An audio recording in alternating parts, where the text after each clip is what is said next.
Salam saudara-saudara yang terkasih dalam nama Yesus Kristus. Selamat berjumpa kembali dalam channel ini untuk mendengarkan firman Tuhan. Semoga saudara-saudari semua pendengar firman Tuhan selalu sehat, diberkati oleh Tuhan, dan bersuka cita. Sebelum kita mendengarkan firman Tuhan, marilah kita berdoa.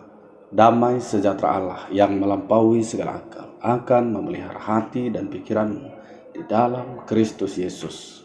Amin. Saudara terkasih, yang menjadi khotbah di minggu ke-21 setelah Trinitatis tanggal 6 November 2022 diambil dari 2 Tesalonika 2 ayat 13-17 dengan tema Berdirilah teguh dalam ajaran Kristus. Saudara-saudara, saya akan bacakan nats khotbah kita kali ini dan demikian bunyi firman Tuhan. Akan tetapi kami harus selalu mengucap syukur kepada Allah karena kamu saudara-saudara yang dikasihi Tuhan. Sebab Allah dari mulanya telah memilih kamu untuk diselamatkan dalam roh yang menguduskan kamu dan dalam kebenaran yang kamu percayai. Untuk itulah Ia telah memanggil kamu oleh Injil yang kami beritakan, sehingga kamu boleh memperoleh kemuliaan Yesus Kristus Tuhan kita. Sebab itu, berdirilah teguh dan berpeganglah pada ajaran-ajaran yang kamu terima dari kami, baik secara lisan maupun secara tertulis. Dan Ia, Tuhan kita Yesus Kristus dan Allah Bapa kita, yang dalam kasih karunia-Nya telah mengasihi kita dan yang telah menganugerahkan penghiburan abadi dan pengharapan baik kepada kita, kiranya menghibur dan menguatkan hatimu dalam pekerjaan dan perkataan yang baik. Demikian pembacaan firman Tuhan. Saudara-saudara yang dikasihi oleh Tuhan, sudah terbiasa orang mengatakan bahwa kita harus beriman dan berdiri teguh dalam pengajaran Kristus dalam segala situasi, terutama dalam situasi yang kurang menyenangkan atau dalam menghadapi masalah, juga menghadapi pengajaran-pengajaran yang menyimpang dari firman Tuhan. Terlalu sering orang menyebutkan nasihat ini sehingga kadang-kadang kita merasa makna yang sesungguhnya hilang, karena kita terkadang lebih terbuka dengan apa yang dikatakan dunia ini, yang sesungguhnya belum tentu menyehatkan pikiran kita dan apalagi rohani kita. Sesungguhnya kita patut bersyukur kalau masih ada orang mau mengingatkan kita akan kebenaran firman Tuhan bagi kita, dengan berdiri teguh di dalamnya. Tuhan bisa jadi memakai orang lain untuk mengingatkan kita akan ajaran Kristus yang penuh kasih itu, di mana kita tidak boleh lupa akan anugerah yang Tuhan berikan itu, yakni kita dipilih untuk diselamatkan, untuk menjadi anak-anak surgawi. Atas dasar itulah kita memang harus berdiri teguh dalam Kristus, dan itulah yang dikatakan Paulus dalam nats khotbah kita kali ini. Saudara-saudara yang terkasih dalam nama Tuhan Yesus Kristus, 2 Tesalonika pasal 2 ayat 13-17 ini adalah berita yang memberi kekuatan dan semangat kepada jemaat yang dimulai dengan ungkapan syukur Rasul Paulus, sebab dari mula jemaat Tesalonika telah dipilih, dipanggil dan dikuduskan Allah untuk diselamatkan sesuai kebenaran yang mereka percayai. Saudara-saudara, keselamatan kata Yunaninya soteria dapat juga berarti pembebasan atau pemeliharaan, seperti yang dikatakan dalam ayat 13. Kata memilih berarti menentukan atau mengambil sesuatu yang dianggap sesuai. Dengan demikian, Tuhan sendiri yang menentukan tanpa dipengaruhi oleh apapun untuk menyelamatkan mereka, jemaat Tesalonika, dan juga termasuk kita. Ungkapan dalam roh yang menguruskan menjelaskan tentang peran Roh Kudus dalam mengubah kehidupan mereka sehingga dapat menikmati soteria. Roh Tuhanlah yang membuat mereka mampu memahami kehendak Allah. Kemudian saudara-saudara, di ayat 14 dikatakan Paulus, Ia telah memanggil kamu melalui Injil yang kamu beritakan. Memanggil dari kata Yunani yang merupakan kaleo, yang artinya dipanggil, ditetapkan, dipilih, ditentukan. Saudara-saudara, lewat Rasul Paulus dan teman-temannya, Allah memanggil jemaat Tesalonika melalui Injil yang mereka beritakan dengan tujuan mengubah kehidupan jemaat sehingga mereka memperoleh kemuliaan Yesus Kristus. Lalu di ayat 15 di sini dikatakan bahwa jemaat Tesalonika harus berdiri teguh pada ajaran-ajaran yang diterima dari Paulus dan juga teman-temannya. Ajaran yang dimaksud Paulus di sini adalah berita Injil. Tidak ada di luar daripada itu. Paulus tahu, saudara-saudara, siapapun termasuk jemaat Tesalonika dapat terpengaruh dengan pemberitaan yang tidak benar. Karena itu, mereka diingatkan untuk berdiri teguh, yaitu kokoh dan kuat dalam iman, berpegang atau berpaut dan tetap berpedoman pada ajaran-ajaran yang telah diterima dari para rasul, baik secara lisan maupun secara tertulis. Secara lisan yaitu berbicara langsung. Paulus pernah tinggal di Tesalonika dan ia yang mendirikan jemaat Tesalonika. Jadi saudara-saudara, jelas secara langsung ia pernah berhadapan dengan jemaat dan mengkomunikasikan berita Injil itu dengan baik. Secara tertulis, jemaat yang telah menerima dan memperoleh pengetahuan tentang kebenaran secara lisan bagi Paulus tetap perlu menjalin komunikasi dengan mereka agar teguh dan kuat dalam iman.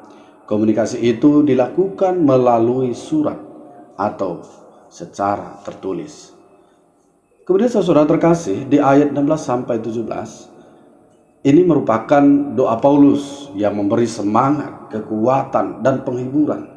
Kata penghiburan berasal dari kata Yunani yaitu paraklesis, seakar dengan kata parakletos yang digunakan Yesus untuk menyebut Roh Kudus, yang bisa kita bandingkan dengan Yohanes 14 ayat 16. Memberikan pengharapan yang tidak sia-sia tetapi pasti, saudara-saudara. Roh Kudus menuntut umatnya memiliki hati yang kuat dalam bertindak, melakukan setiap pekerjaan, dan menuntun jemaat. Saudara-saudara yang dikasihi oleh Tuhan, ada beberapa hal yang ingin disampaikan oleh firman ini menjadi perenungan kita. Yaitu yang pertama, bersyukurlah atas keselamatan yang diberikan oleh Allah Bapa kita kepada kita. Yang kedua, saudara-saudara, kita dipanggil untuk bahagia, untuk merasakan kemuliaan dalam Kristus, bukan untuk menderita. Yang ketiga, diselamatkan dan dibahagiakan oleh Allah adalah hadiah yang tidak ternilai harganya. Bagian kita adalah berdiri teguh pada ajaran Kristus lewat firman-Nya. Kita ingatlah bahwa saudara-saudara, untuk menjadi seorang Kristen yang dewasa, kita harus berpegang teguh pada firman Tuhan dan menjadi pelaku dari firman itu sendiri. Yang keempat, saudara-saudara, Roh Kudus akan menuntun dan menguatkan kita dalam segala perbuatan baik atas firman Tuhan. Jadi, Tuhan tidak pernah membiarkan kita di dalam melewati setiap pergumulan kita di saat kita melakukan kebaikan yang berdasar pada firman Tuhan. Dan yang kelima, saudara-saudara, milikilah selalu rasa haus dan lapar akan susu yang murni dan yang rohani, seperti yang dikatakan dalam 1 Petrus 2 ayat 2. Alkitab menyediakan segala kebutuhan rohani kita. Sebab dikatakan segala tulisan yang diilhamkan Allah memang bermanfaat untuk mengajar, untuk menyatakan kesalahan, untuk memperbaiki kelakuan, dan untuk mendidik orang dalam kebenaran.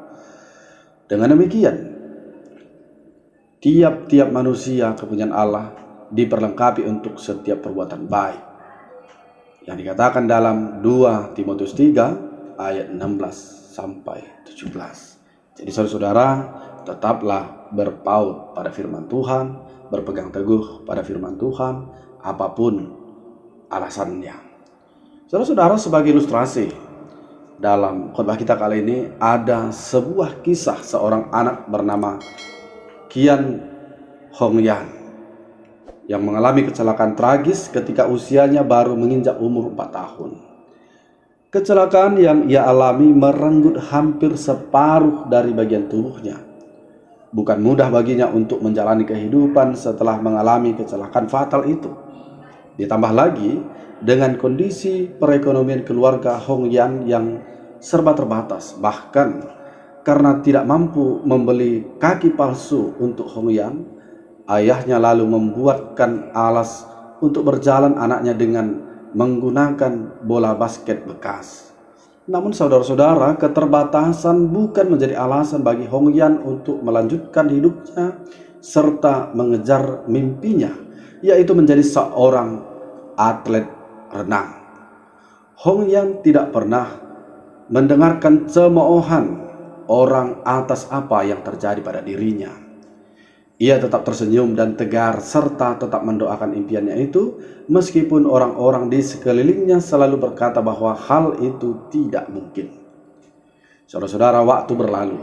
Hong Yan menjelma menjadi atlet renang yang rutin mendapatkan medali dalam setiap perlombaan renang yang ia ikuti. Meskipun bukan medali emas yang selalu ia dapatkan, namun semangat Hong Yan selalu membara setiap kali ia mengikuti pertandingan para Olimpiade ataupun suatu kejuaraan bagi para penyandang cacat. Saudara-saudara yang dikasihi Tuhan kita Yesus Kristus, seperti atlet renang di atas yang berjuang dengan teguh untuk mencapai impiannya, demikianlah kita juga sedang dalam perjuangan rohani untuk memperoleh kemuliaan Kristus Yesus. Karena itu, capailah kemuliaan itu dengan tetap berdiri dengan teguh dalam Kristus Yesus, dengan melakukan firman-Nya. Jangan terkecoh dengan omongan orang lain, ajaran-ajaran yang tidak membangun iman kita, yang menyesatkan kita, dan jangan melihat kekurangan pribadi untuk melakukan yang terbaik bagi Tuhan.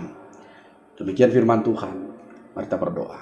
Bapa yang baik, terima kasih karena Engkau telah mengingatkan kami kembali lewat firman-Mu supaya kami berdiri teguh di dalam firman-Mu.